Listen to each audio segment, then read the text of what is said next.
Welcome back, everyone. Our next guest is a titan of women's soccer. As captain of England's national team, she made over 100 appearances in international games, including the 2012 Olympics. Now, when her playing days were over, she became the inaugural head coach of the Manchester United women's team, the NWSL San Diego Wave, and in January, the Canadian women's national team. Please welcome to the show, Casey Stoney! We're pretty excited. As you can see at home, and you can see this is not how we normally conduct interviews, if you can believe it, but we wanted to make you feel at home because you're almost always sitting on a cooler when you're on the sidelines. That's incredible. So why do you do this? Number one, I want to be close to the pitch. Number two, I don't want to stand up for 90 minutes. And I can't take a chair. So this is a perfect excuse to sit down. This is perfect. That all makes sense. This is very nice. It's quite comfortable, actually. Very comfortable. Yeah, it's really nice. Listen, a few months ago, Casey, you said that you wouldn't likely join a national team, and yet somehow Canada convinced you. So what led you to that decision? Yeah, it was a big decision. Like I said, I wasn't really looking at international football, and it was the culture of the people, the humility of the group that I'd be working with, the talent of the group, and the potential to possibly go to 2027 and try and do something that we haven't done before and win a World Cup. And just to, I think, bring myself into a new country, new culture, embed myself into something new and a new challenge. And to be honest, I'm big on integrity, and I felt like the team needed me at this time. Yeah. Can we talk about Jesse Marsh for a second? He's the captain of the national men's Canadian team. Yeah. And he said that one day the men's team and the women's team would work together, and you were impressed by that. But I'm curious, how would that look? How would that look? Well, I think Jesse was one of the reasons I took the job. Wow. Yeah, I had a call with him before I decided to take the job. And it's not necessarily the men's and women's team playing against each other. It's working in alignment on infrastructure, resources, sharing best practice. I've actually been on a camp in the men's team with Jesse, and that's like unheard of. That hasn't happened across the game before. So just being aligned on what we want to do, our vision, our strategy, and making sure that both pathways, men's and women's, from youth to senior, are aligned. That's Oh, incredible. I like that.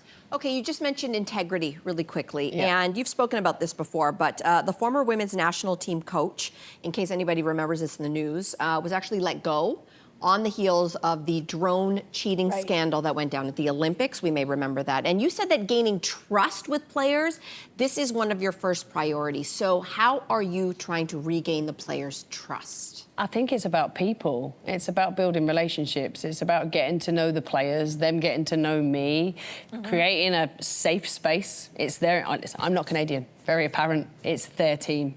You know, representing your country is the pinnacle of your career. It's an honour. So being able to create an environment that's safe for them, me being authentically me, you know, and making mistakes, and we're going to make mistakes together, and the players knowing that that's okay, but setting a very clear vision of what we want to achieve and how we're going to get there and how we're going to do it collectively. I love that. As you know, we're living in a time where women can be paid to play soccer, which is very exciting. And according to the New York Times, some women are choosing to skip college and degrees in order to go pro. What are your thoughts on that?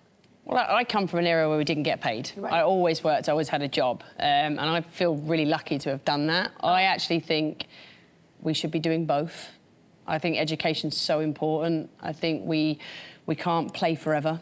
We're only one injury away from having to get a job, and when we retire, we don't earn enough money in the professional game, in the women's sports, generally, that you don't have to work again. So I think having an education is really important. I like that answer. That's a great answer. That's a great answer. We debated that actually on the show, if you remember. So the Northern Super League, which is Canada's domestic professional league, it just kicked off this past April, and players have said that they hope that this league will give them a shot at the national team. So as the coach, do you think that is a realistic goal? Absolutely, door's always open. We've got 2 players from the league in our current squad. We're playing Costa Rica on Friday. So I think for us, we're looking at all leagues. We're looking at all Canadians. We're trying to widen the pool. We need a depth for talent. And this is now a league where young players can come and play consistently, and they don't have to move abroad. And that is really, really key. It's huge. It really is. Okay, so you've said that U.S. players, you say they have a play-to-win culture. I think we can understand that. We've probably seen a lot of that. And you said that was really distinct, though, from the U.K.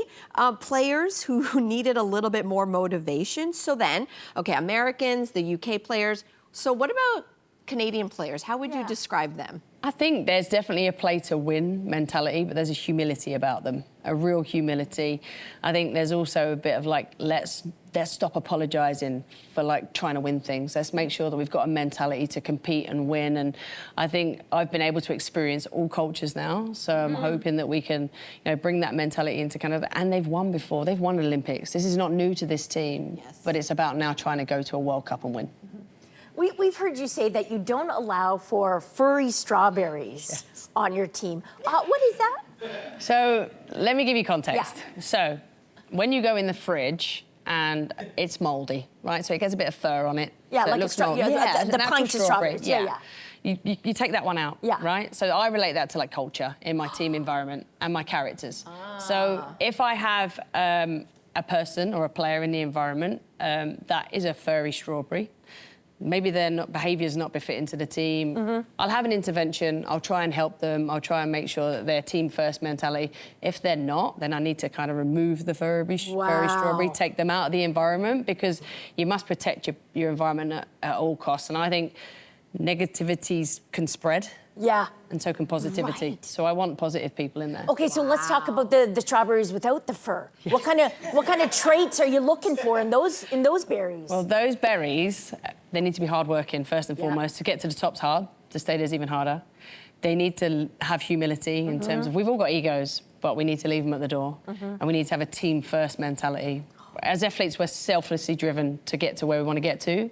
But once we step into a team environment, it has to be about the team first. Can I play on your team? You're amazing. Can you play soccer? Yeah, I got a hamstring injury, so we'll talk about it next year.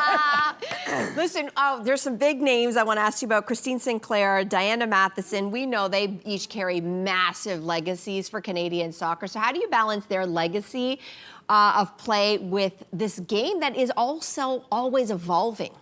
Well, I played against both of them, and I know how important they were to the team, to the national team, to the country, and their legacy lives on because there's players in the environment now, the likes of Jessie Fleming, that carry that torch, that understand what it was, what they brought to the team, what they leave, and they pass that on to the younger players. And I think it's about us and myself making sure that environment stays as it was and that they are the fabric of everything that's happened before, because you don't get to where you get to now without the players before you, and it's about remembering that. That's amazing. Casey, thank you so much for joining us today. Also, good luck this Friday. Yes. Thank you. You said Costa Rica? Yes. All right, go Canada. Go Canada. All right, let's take a quick break, everybody. We'll be back right after this. Hey, you, come a bit closer. We've got so many more must-see interviews, spicy debates, lifestyle tips, and pop culture moments. So subscribe to our channel by tapping the logo below and don't miss out.